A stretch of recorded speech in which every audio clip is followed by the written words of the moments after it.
Good morning, good morning. Magluto tayo ngayon ng nilagang paa ng manok. Ayan ang paa ng manok. Nilagyan ko ng mais. Obvious naman na mais siya, di ba? Tsaka ng carrots. Tsaka ng kamote. Para manamis-namis ang sabaw. Mas mura kasi ang kamote. 80 lang ang kilo. Ang patatas, 120. Kung kailangan natin magtipid-tipid, malagyan man lang ng sahog ang ating paa. Paa na nga lang yan. Tapos titipirin pa natin. O, ayan yung kamote. Yan, oh. May paminta. Hindi lang ako bumilin dahon ng sibuyas. Nilagay ko dyan isang malaking sibuyas. Kasi malaki rin ang presyo ngayon ng mga sibuyas. Kaya malaki na ang nilagay ko. Yan, para hindi siya lugi. Hindi lugi ang paa ng manok na ang kanyang sibuyas ay malaki. Inapat na hati ko lang ang sibuyas. Kasi nilaga naman yan. Hindi naman yan gigisahin. Ayan, oh. Aywan ko kung anong lasa niyan. Hindi ko pa yan natimplahan. Hindi ko pa yan nalagyan ng pangpasarap. Ayan. Ang ating nilagang manok. Maganda raw yan sa tuhod, ha? Sabi nila. Kasi dati hindi ako kumakain ng paa ng manok. Ngayon, kumakain na rin ako. Kasi maganda raw yan sa ating mga buto-buto. Sa ating mga riyu-riyuma.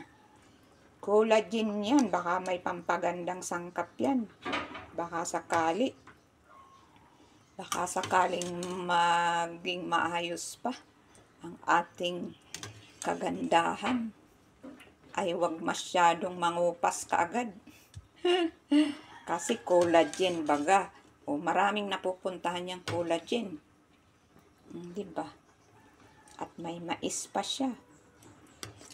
Ayan, isang mais, isang kamote, isang carrots lang yan na 53 pesos.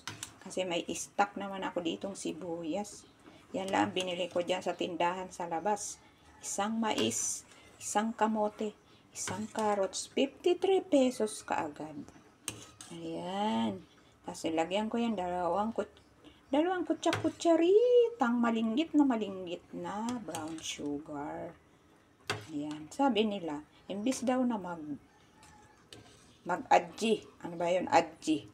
O sa Bicol sa amin tawag adji. O yan na lang. Sugar na lang ang ating ipalit sa adji. Pagka medyo matabang yan, lalagyan ko yan ng patis. Konting patis. Kasi may masama din naman sa katawan natin ang patis. O, ayan. Nalagyan ko na ng patis.